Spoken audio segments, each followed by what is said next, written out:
Hello, twisted humans. Do you find yourself wanting to know more about the latest murder, conspiracy, cult, or haunting? Then this is the podcast for you. I'm Alicia. And I'm Sierra, and this is Twisted and Uncorked. Hello and welcome to episode 174, part 2 of your favorite Perdcast. Birdcast. Welcome to our Birdcast. Anyway, today we've been talking about southern states in our defense. Like Alicia mentioned in part 1 of our introduction of Mike DeBardeleben. Mike. Nope. Mike, you're right. Listen, I'm trying so hard. You know what? I believe that I wrote Mark. Nope, it's Mike. I'm trying so hard to get this last name right that the first name I just skipped right over. Okay. You know what? Mike, honestly, he sucks, so it doesn't matter. DeBardeleben.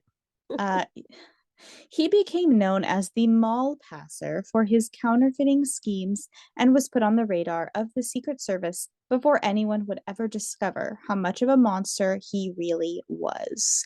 But before we get into that, Alicia, do you have a fun fact for me? So this fun fact book was a suggestion from our Patreon member, Becky. So be like Becky and join Patreon and also be awesome and send us book recommendations. Mm-hmm.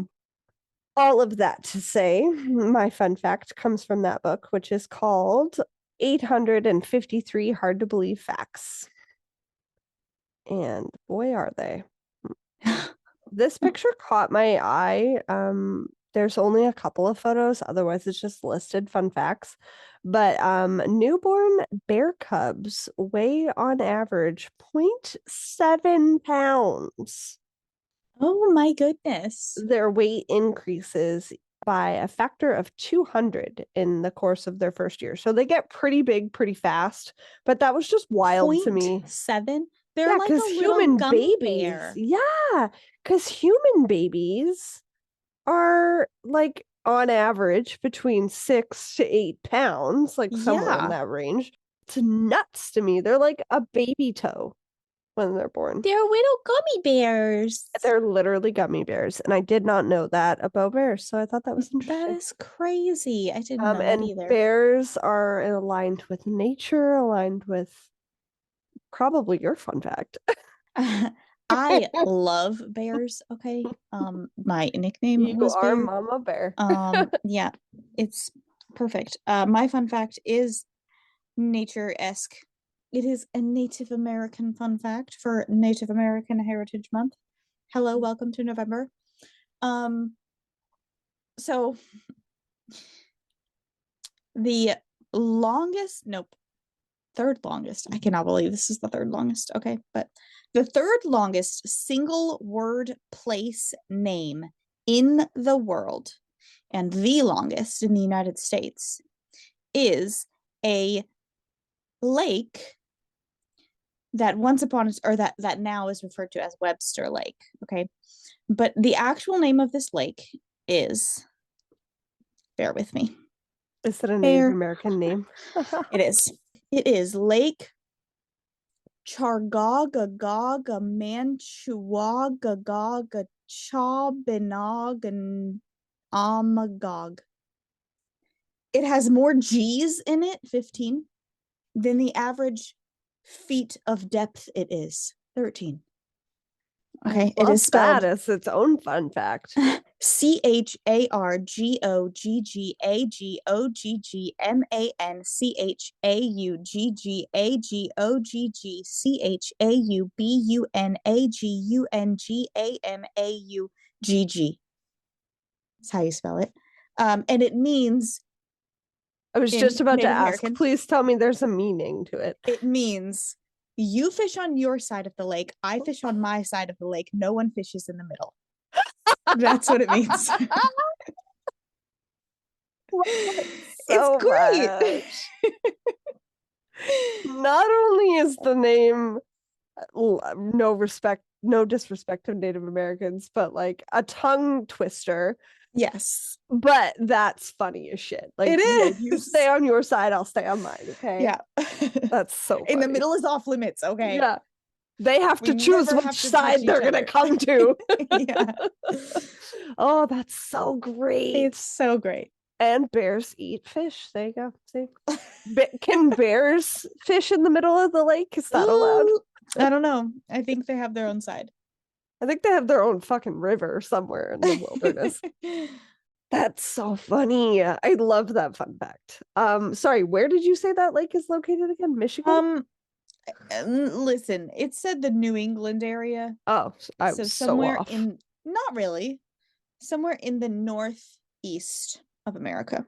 Let me double check for sure. Because we need to go there. And I also see now why they made it easier to say, you know, like where are you going? Massachusetts. Oh, fucking course it is. Of In the course it state is. of where Alicia can't speak. Yep. God damn it. Well, It's you're not like the only it one who can't knows. speak. No one can speak this word. Okay. You know what? I'm like, round of applause for you just for that. Okay. Let me tell you the islands that are on this lake. They are Cobble Island, Goat Island, Strip Island, Well Island, Little Island, and Long Island. That's hilarious. What are you drinking today? I'm awful lately on the show, guys, and I do apologize for that. So Sierra is ripping her headphones off of her head, so I'm gonna stall here for a minute because she has a bad wrist, and oh, there she is again. Here I am. I was like, and Sierra just saw flipped her something- headphones off her head. I saw something like go like this, so I looked up to see what it was, and when I looked up, my headphones fell off, and then I tried to put it back on, and it hurt my wrist really bad. Anyway, Oh, guys, Sierra hurt herself, most likely working out, and we feel really bad for her. But we're proud of her because she gets up at 5 a.m. every day. You go, Yeah. girl. I get there at 5 a.m. every day. I get That's up at 4. bullshit. No, hard pass. No. If somebody was like, "Do you want to work out at 5 o'clock in the morning?" My answer, for the record, guys, is always no. Unless it involves a hike to a beautiful view, because I have gotten up that early for a hike to see the sunrise. Worth Yeah. it every fucking time. But you hate yourself when you're doing it. But I found a really cool hiking spot with the kids the other day. But we'll talk about that on Bitch of Mine. okay, join Patreon again, guys.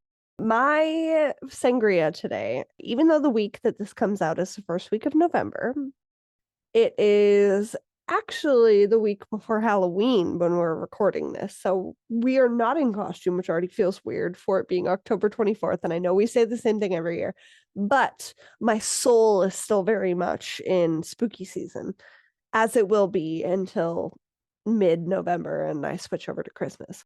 So I made a sangria with guests in mind because I'm having a couple over to play board games with Kevin and I saw this recipe on Instagram. It is very much inspired by my dad's sangria recipe that we used for the Christmas holidays, the snow globe sangria. You do the same thing with a piece of orange. So you cut like a whole orange, cut the sides of the peels off, and then cut little jack-o'-lantern shapes into the orange. Then you squeeze some orange juice in the frozen water that you're going to cover and by frozen water, I mean the water, because you're going to put it in the freezer and it's going to be frozen. And frozen water, guys, that's your first hard ingredient to find. No, so you're going to cover just the bottom half of your glass, like a tiny, like maybe 1 inch to 1 glass in water with your orange juice and your little pumpkin guy, and you're going to put it in the freezer until it's completely frozen, and then you're going to top it with sparkling rosé. We did not drink a sparkling rosé last week, but we drank a sparkling Chardonnay the week before, so it felt very reminiscent of. And then you are going to have rosemary as a little sprig on top of your pumpkin head. You're going to add Cointreau and you are going to add a little bit more orange juice, and you're just going to enjoy it. And when I say a little bit, I literally mean a little bit. Freshly squeezed orange juice has the best effect because then you can see the little pumpkin as it melts and it releases little bubbles into your glass, much like a snow globe, but this one looks like a little jack-o'-lantern, and it's super fucking cute. I'm gonna send the inspiration behind the recipe to Sierra because I feel as though she needs to see it. I do need to see it. To add to my spooky season festive spirit, I am drinking out of an iridescent it's Nice. plastic skull wine glass. It has little spider web ends on the spine, and it's just white wine. It's what I normally drink. Well, I'm just drinking tea, apple cider vinegar tea. I figured. I saw your Luke's diner mug. Yeah, because I'm waking up again at 4 a.m. Maybe. I don't know. It depends on if my hand Not feels for okay. a good hike, guys. To clarify. Yeah, not for a good hike. There's no hills here. Alabama is very flat. And thankfully they don't have eyes as a result. Go listen to that episode, guys. I'm still not over it. Let's get into this. Mike DeBardeleben would perfect his counterfeiting printing scheme with 6 steps. By the way, this feels very Good Girls-ish. If anyone has watched that show on Netflix, it's a good show. I love that show. It's a great show, and you see way too much of the process of counterfeiting money. Yeah. And this whole counterfeiting side of Mike definitely makes me feel that way. Definitely. First, a yellowish black half-tone screen would be applied to blank 8.5 by 11 sheets. And then the actual printing began. Mike used a specific stock of paper to mimic a US bill and would print the images in layers before adding a serial number. Once the printed sheets were dry, he would carefully cut the bills and then meticulously crumple and rough up the notes to further disguise them. Smart. His newly perfected bills made their debut in the summer of 1979 at a Super Sam's. The cashier was busy and didn't give the bill a second look. Prior to this new set of bills, anything that raised alarm, Mike would laugh off and put the product away before abruptly leaving and trying the next store. He made a note not to go back to any store that rejected his bills. It was so innocuous that it didn't raise any suspicion until the counterfeited bills started to add up across various states and dots started to be connected by the Secret Service. I'm so hungry when you said dots, I immediately went pretzels, but I know exactly what they're doing here. I'm so in the spirit of Halloween that I thought of Dots candy, and I was thinking, why the fuck would you think of that? Those are nasty. Yeah. But you didn't think of that. It was just me being nasty. Yeah, you should know better. You introduced me to pretzel crack. Yeah. Naturally, that's where my brain goes. And it's been a minute since my last trip to the US. I need to go steal fire sauce. And because I put them on tacos at home now, it's a problem. And we do too. But just like from ones you've stolen, or can you buy it? Oh, yeah. You can buy it, I think, at the grocery store, but no, we just have the packets. And we didn't steal them. We just ask for extra when we go. No, I know. I've seen Sierra's glove box, guys. It's fine. We saved them. But that welcome to American Food Crack with Alicia 101. No, those are my addictions and my problems. But not Dots pretzels, connecting the dots of this monster. I'm back. Yes. In July of 1979, an employee at a donut shop refused to accept the suspicious $20 bill. Atta girl. They noted the customer was a white man in his mid-30s, about 6 feet tall with black hair. He wore wire-rimmed glasses and a gold wristwatch. He had no other way of paying and abruptly left the store. On August 1st, 1979, a United Dairy Farmers turned in one of Mike's counterfeit notes in Cincinnati. Do you like my little winky face there? I did, yeah. A burger chef in the area also had one. There was no further discovered bills until November 13th, 1979, when the manager at an Impress shop in New Jersey noted a suspicious bill and turned it over to the bank. By this time, the Secret Service was starting to take note that the serial number started with 7215 on each of the suspicious bills, and that the same plates had been used to make each one.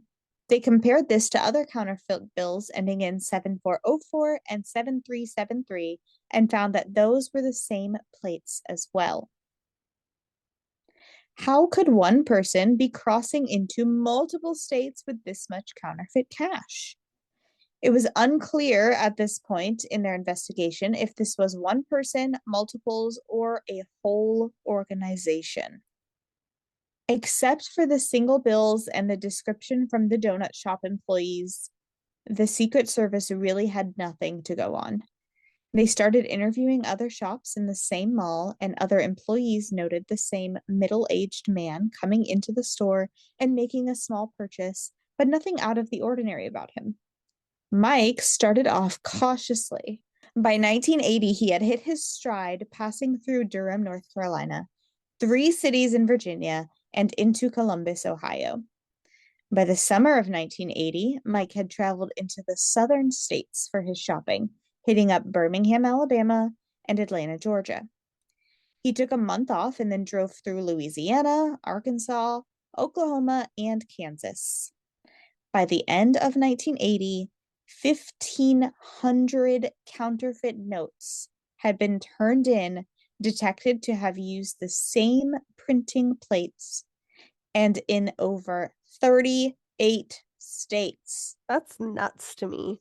What That is is 1,500 insane. times $20? $30,000. All right. Holy shit. Just fake money. Of $30,000 that he got away with. I want some. Fuck, man. Sierra, so you're gonna have to buy a monolith printing press. That sounds like a lot of money. I don't have a lot of money. That's my problem. You got to invest to rip the government off. I mean, we are not condoning crime, guys, but in terms of what we talk about in this story, this is what we get to poke fun at. Trust when me, the victim is the government, True enough. We know this timeline because of purchase logs, employee witness testimony, and where certain notes were turned in across the USA. Because of how much territory was covered, that is what really threw the Secret Service off. How could this be just one person? While all of this is happening with the Secret Service, the FBI is now involved in connecting the attacks on Lucy Alexander and the Lori Jensen kidnappings because their experiences were so similar and within only a few miles of each other. Criminal profiler John Douglas, maybe you heard of him, was assigned to lead the case. If you haven't heard of him, listen to past episodes of ours. His report is insanely accurate, and because we are convinced that profilers are wizards, we are going to read the profile here.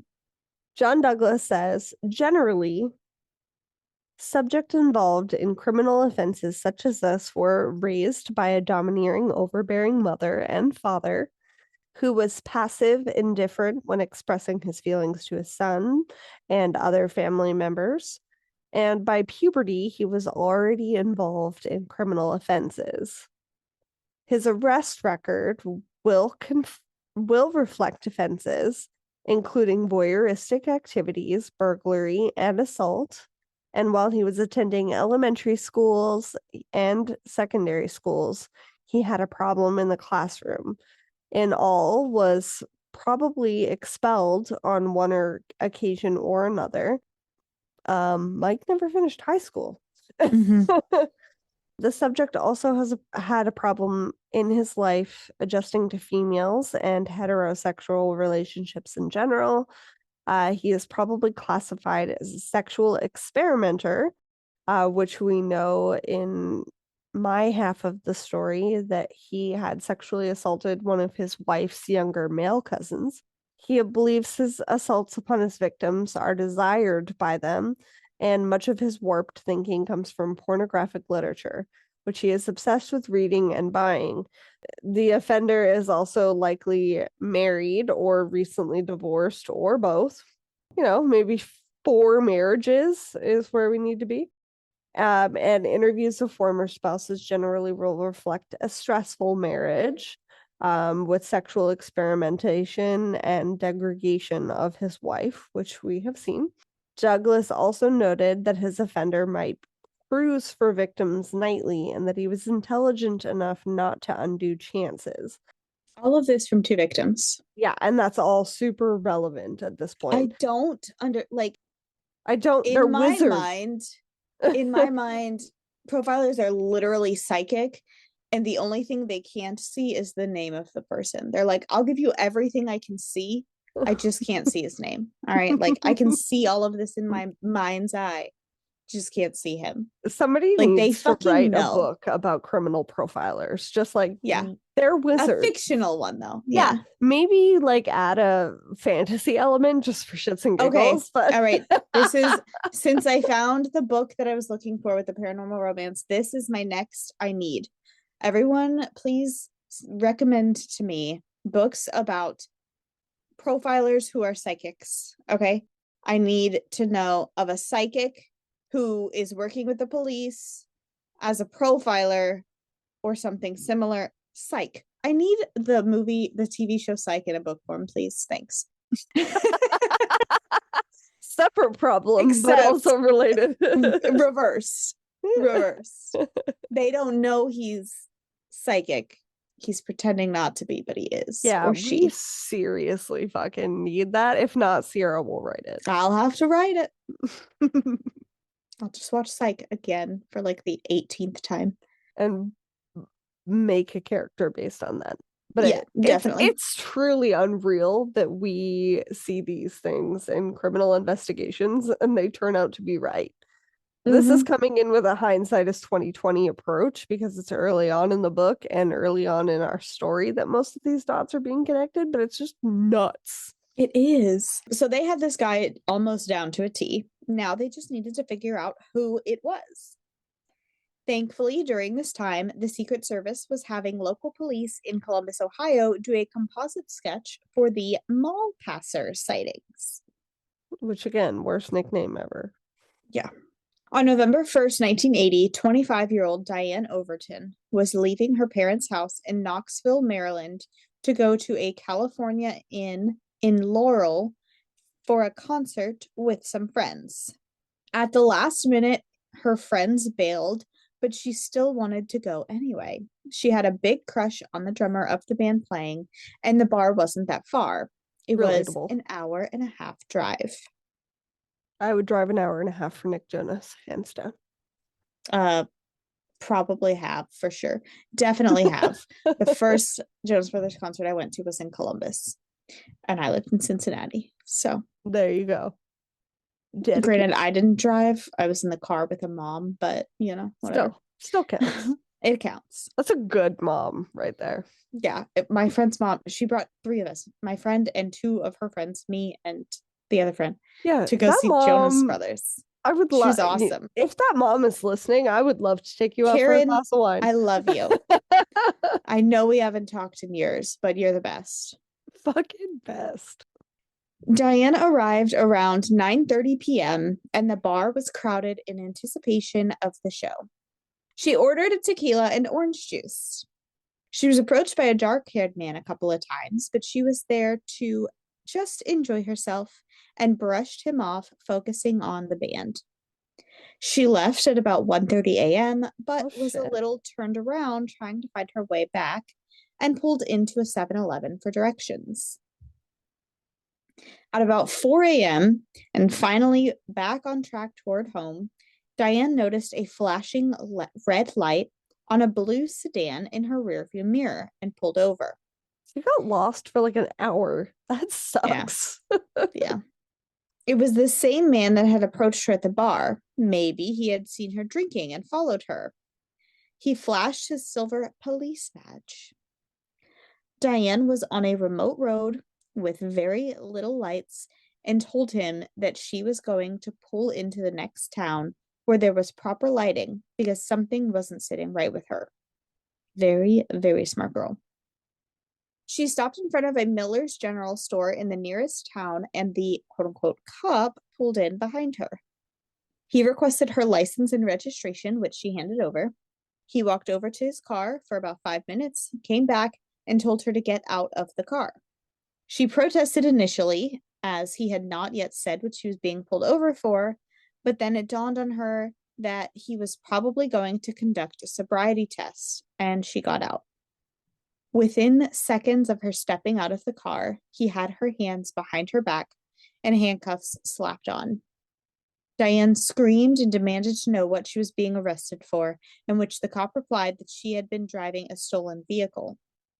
What? Again, something is definitely not adding up here.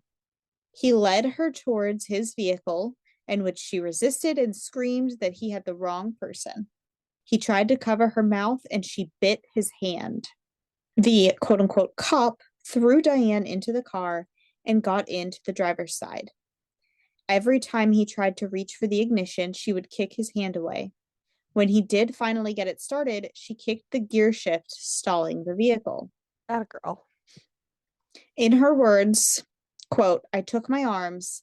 To this day, I don't know how I did it, and somehow managed to get them up around the door handle and reach for it and threw all my weight against the door and it opened." End Oh, quote. because she's got her handcuffs behind her back, probably. Yeah. Oh, yeah, that would be hard. The man managed to get the car restarted, but the door was open now. He put the car quickly in reverse and stopped to try to shut the door, but Diane rolled out of the car just in time. The man tried to run her over several times before giving up and driving away. She hid under the stairwell of the general store in case he decided to come back. When it was finally safe, she kicked at the door of the home attached to the store until eventually a teenage boy answered, startled at the sight of her, and called the police. We know now from positive identification from Diane and later evidence that Mike DeBardeleben had been this quote-unquote cop. On November 12th, 1980, Mike entered a clothing store in Willingboro, New Jersey, and approached 27-year-old Maria Santini, the cashier on shift. Maria had 2 young kids and was working part-time at the store to help with finances. Mike was dressed nicely and carrying a briefcase. He asked Maria if the store manager was in, which she said no. She was the only one on shift, but she said she would be happy to give him the manager's phone number. She turned around to grab a pen and paper to write down the number, but when she turned back, he was holding a gun at her. Worst nightmare. Mike told Maria that it was a robbery and to open a cash register. She got down on her knees and held her hands up behind the counter. He stole $148.55 from the till and tied Maria's hands and feet together, but then demanded she come with him. Confusing, because like feet tied. Okay. He untied her feet, threw her jacket over her head, and walked her out to his car. He really didn't think this through. Like, this is manic serial killer behavior. Mike told her not to do anything stupid or that he would shoot her. Maria was ordered to crouch on the floor of the passenger seat, and he covered her up with a green army blanket. While they drove, Maria prayed until they finally reached the house. It is not clear as to whether or not this was his house, but Maria said he let himself in with a key. The living room had no furniture, and he ordered Maria to lie down on her stomach on the floor. I think that's why that's not clear. Like, are you moving? Because Right. everywhere else has been a house that's furnished in an abandoned bedroom. So, yeah. Mike asked her if she had ever had sex, in which she responded yes. She had been married for 8 years with 2 kids. He told Maria while he rebound her ankles and her knees that he also had kids and he was a traveling salesman and that he liked dressing up in women's clothing and he was into bondage. What the fuck? This, like, where is this coming from part one? I don't know. He's bored. Like, he's having an identity crisis. He's like, who do I want to be? I honestly feel like that's probably right. He left the room and came back in with a skirt and heels on. Took some photos of Maria, bound and nude. He taped her breasts up and kissed them and rubbed her vagina and then suddenly stopped. Thank God, because I did not want to read any more of that. He told her he wasn't getting anything out of it and said he was leaving. He told her not to move until he was gone. Maria waited until he had driven away before she went to look for help. What the fuck kind of experience? Like, can you imagine? Nope. Like, I don't know if I would even tell anybody because I'd be like, did that actually just happen? Am I dreaming? Right? Like, what the fuck was that? I agree. I don't like it. Was this a crime? I don't know, actually. It was fucking weird. On February 1st, 1981, Linda Colbert was driving down a remote road when she saw a flashing red light in her rearview mirror. She pulled over to the side of the road and a quote-unquote cop approached her vehicle and asked for her license. He did almost the same thing he had done to Diane Overton, except that once he had Linda in the car, he held a gun to her and raped her before walking her with the gun back to her car. She drove off as quickly as she could before the man changed his mind, but she realized he still had her driver's license. She was afraid to go home, thinking that he might show up there or follow her, so she went straight to the police and gave a description of the man and vehicle.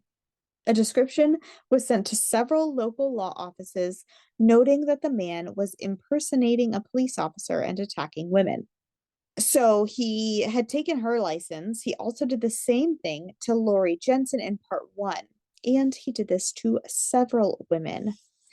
Of the 20 licenses later found in Mark DeBardeleben's storage locker, police were able to find and interview 18 women who were alive and well, but reported similar instances with a fake cop or noted a creepy man coming up to them in a bar and lingering around after being turned down. Gross. Mm-hmm. Some women didn't even recall interacting with anyone matching his description, but said that their driver's license were missing after a night out from their purse, and that their contents of their purse were disturbed, but that it wasn't missing.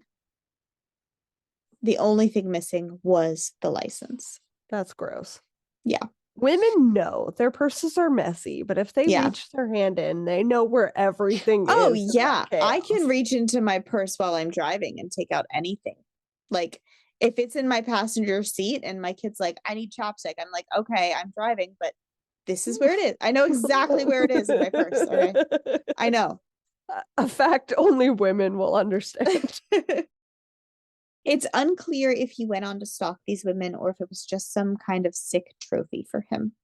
On April 27th, 1982, 37-year-old Jean McFall, a prominent realtor in Bossier City, Louisiana, vanished after accompanying a Dr. Zach to view one of her listed properties.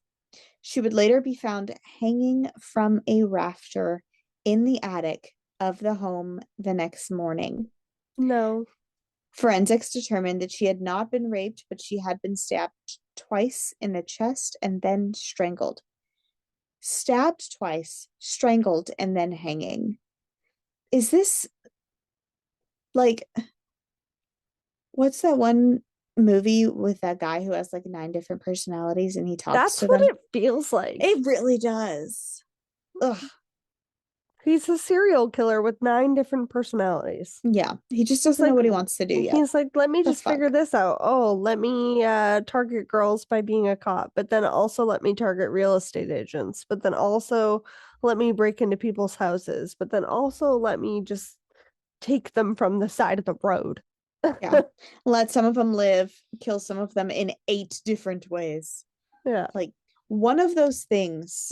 And also, I'm just going to dress up as a woman in the midst of all of it. Yeah. Just to see what it feels like. Oh, I'm not getting anything from it. I'm just gonna leave now. Yeah, like, what the Fuck? fuck? I know. You chose this, I okay? know. Because it was so crazy to me. A neighbor had seen the man, Dr. Zach, arrive at the residence with Jean and provided police with enough information to create a composite sketch. A list of aliases DeBardeleben planned to use for his illegal activities, including the moniker Dr. Zach, was found in his private diary entry in the storage locker. Cute. Eventually. Yeah. I Fun also just times. don't like calling him Mike. Yeah. It feels too buddy. Hence the whole DB explanation. I should have just gone with DB. Yeah, but then you think Then of you think DB DB Cooper. Cooper. DB Cooper's True. way too cool for this guy. It's very true. So now we have a composite sketch with the Secret Service, a profile with the FBI, an ABV with some local police about a fake police officer, and now another composite sketch about a man who murdered a real estate agent. They are so close. It's incredibly frustrating knowing everything we do now, but this was a slower time in police work. We didn't have the databases we do now to be able to cross-reference what is happening in other jurisdictions. But would you be able to connect this guy if you had that resource? Like, he's all Right. over the Yeah. fucking map anyway. Right. Maybe with the pictures, but it's like, Yeah, wait a that's minute, it. why the fuck is this guy this guy? Like, those are 2 completely different crimes. That's what I mean. Like, I don't think the time would have helped this crime. Yeah. On May 20th, 1982, 17-year-old Kelly Marie Brownlee took the bus as she normally did to school, but skipped class and never went inside. Mm. Instead, she hitchhiked to 12 Oaks Mall in Novi, Michigan, and handed out job applications. One of her friend's moms saw her there and offered to give her a ride back, but she declined. She was last seen at the mall and then never again. Oh. While it has not been proven with any circumstantial evidence or confession, Mike DeBardeleben had been to this mall in the past with counterfeit purchases and had been known to pick up young brunette women walking to their destination. So her case has been tied to him based on timeline and victim type. Gross. Unfortunately, Kelly has not been seen or heard from since. Kelly's mother was given the face photos of the pornographic Polaroids found in Mike's storage locker to look through, but she couldn't discern if any were her daughter 100%. On April 13th, 1983, 42-year-old Joe Rapini and David Starr returned home from work at a local Columbia Savings Bank in Greece, New York, and discover a masked burglar in their home. He pointed a gun at the men and demanded that David go to the bank and get $70,000 ransom. Like, who the fuck just has $70,000 laying around? Yeah, what? The gunman kept Joe Rapini with him as collateral. David returned with the first half of the ransom, but said he needed more time to get the rest. The gunman told David to leave the money in the burned out abandoned building next door and that he would collect it after he had all of the money. That seems ballsy to leave that much Yeah, money in it like an does. abandoned building. Even though David did everything he could, Joe was still found shot to death later that evening. Oh. There were no witnesses, and because Mike had been wearing a mask, David had nothing to go on as to who the intruder could have been. It was, however, linked to Mike DeBardeleben based on journal entries found later in his storage locker. Secret Service agents had plotted out 3 years of mall passer activity all over the United States. Whoever this counterfeiter was had made multiple stops at certain malls, and they visited various stores within them, passing out fresh copies of the composite sketch. They just needed a fresh sighting, and they knew that they would have their guy. Thankfully, Agent Frank Hancock would get his wish. On April 25th, 1983, at the Eastridge Mall in Gastonia, North Carolina, a man walked up to the register in the B. Dalton bookstore with a copy of a book called Singles by Jacqueline Seminar. Sure. Did we look up this book? No, but should be because passages. 100%. I'm doing it right now. I'm going on to Goodreads. I need to know what it is before we continue. Nothing matters more than knowing what book he's trying to read. It's a self-help book. What? No. Singles, the New Americans, first-hand information from people's own lives, how it feels to be single, a compelling and important book. No, it's not. It needed to be smart. God damn it. Wow. The book rung in at $3.95. I wish. And the man handed the cashier a suspicious-looking 20. As luck would have it, investigators were currently at the mall handing out flyers. When Mike left the store, he was spotted and tailed around the mall for about an hour and a half. He matched their description, but they needed to be 100% certain before they made their move. Movie. Can make a movie about it too, it's fine. They would only get one chance. They should make a movie about this. Mike appeared to be very nervous, and it was almost like he could sense he was being followed. He pulled in at Miracle Mall in Johnson City, Tennessee, where he passed 13 more bills at various stores. If you're nervous and feel like you're being followed, what the fuck is wrong with you, dude? Like, go home or to a hotel or something. Go read Singles by Jacqueline Seminar. 20 minutes later, Mike DeBardeleben would leave and drive to Westtown Mall in West Knoxville, Tennessee, all while being tailed. The Secret Service would follow him for hours before finally making their move and arresting him. Like we said at the beginning and throughout our coverage, they would have no idea who they had really caught. They investigated a storage locker that had been registered in his name. Why do they always have storage lockers?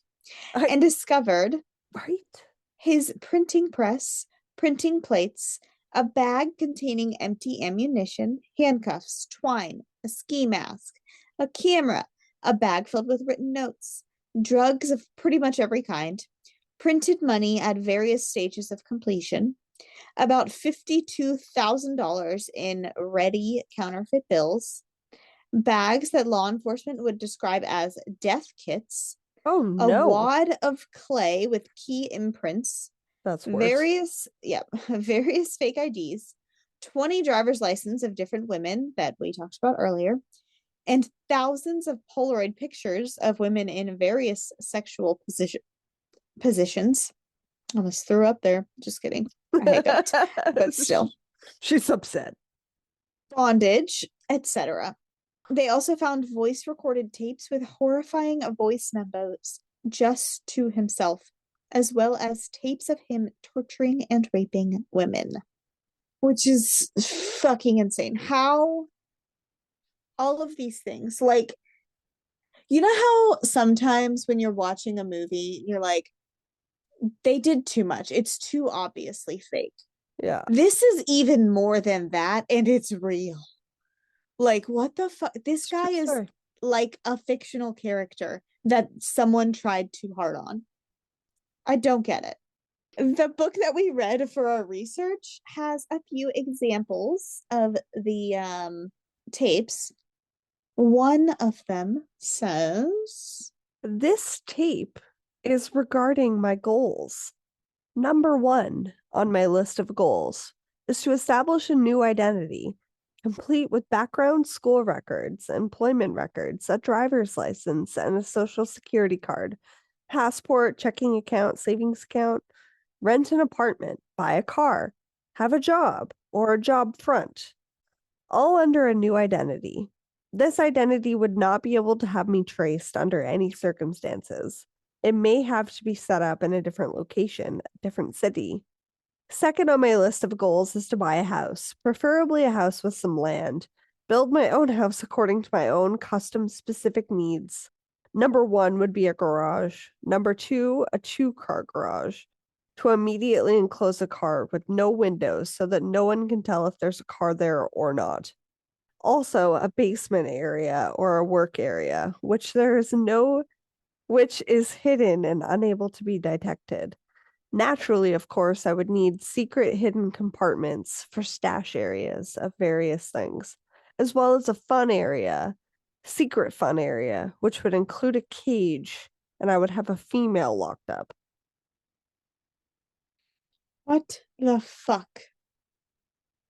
That is a real quote from a real voice recording that this man left for himself. Based on the evidence obtained, Mike DeBardeleben is believed to have been an active serial killer for at least 18 years. FBI profilers speculated that, quote, photographs where his face was seen along with the victims, he murdered the woman and disposed of her body. Whereas in photographs where he was hiding his face, he allowed the victim to live. Most of the 40 different women shown in his photograph collection have never been identified, end quote. As far as we know, they are continuing to investigate and try and identify these women. At the time of his arrest, Mike was 44 years old and had committed a number of crimes and murders across different states, which meant that law enforcement had their work cut out for them. In total, he would be ordered to serve 375 years in prison without the possibility of parole and was housed in Durham County, North Carolina. Mike DeBardeleben would die from pneumonia on January 26, 2011, at the age of 70. What a guy. I really don't know of any other way to describe the man except No, that's pretty accurate. a fictional character someone tried too hard on. I agree. That's all. Beyond Cruel by Stephen G. Machad is a good book in regards to this case. It does have a lot of extra information about the Secret Service. It also dives really deeply into all 3 of his trials, which is never really our style on the show for serial killers. But it is a really well-written book, and you get to see more of like the inside of what like his tape said. So he's just a disturbing man. So if you're interested in that, definitely go and check out the book. But to get out of this headspace, Sierra, do you have something happy you're looking forward to? When this comes out, I'm about to go to a Halloween party this weekend. Not when it comes out, when we're recording it. When it comes out, that has already happened. That's in the past. So I think my thing I'm looking forward to is you finishing A Court of Mist and Fury. That's so cute. You've got to read that book. It's so good. Well, I plan on at least getting through another 60 or so pages tonight. Yeah, so. That book is my favorite of the series. Book So 2 is exciting. the best. Yeah. That will be my something exciting and something happy as well, because the first book was really good. But again, join Patreon to join in our book talk. But